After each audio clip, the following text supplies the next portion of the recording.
नमस्कार मंडळी. तर आज होती साईची आणि माझी बर्थडे पार्टी. साई आणि मी गेलो बाजार घेऊ. गेल्या साईने पटापट टोमॅटो निवडून घेतले. पार्टीचं सगळं साहित्य घेतलं आणि आम्ही पोचलो येरम काकांच्या घरी. गेल्या टोपाक मस्तपैकी थामान लावून घेतलंय. हडे पारतने पटापट कांदे सोलून घेतले आणि सरसरान कांदे कापूक घेतले. त्यानंतर चेतनने आग पेटवले आणि चुलीवर टोप ठेवले आणि विशालने आदनाक पाणी ओतले. हडे पारसने आपल्या डावाक सुरुवात केल्या.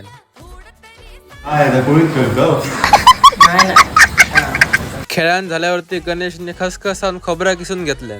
हडे पारतने चिकन सारख्या ढवळून घेतले. त्यानंतर फायनली चिकन तयार झाला. आमच्याकडे चिकन आणि भाताचे 2 राऊंड असतात. त्यापैकी पहिलं राऊंड सुरू झालो. प्रत्येकाच्या पुढ्यातला चिकन बघून अनुरागच्या आणि पारच्या मनात भीती निर्माण झाली आणि पहिल्याच राऊंडला पारतला टोप खरडूच येलो.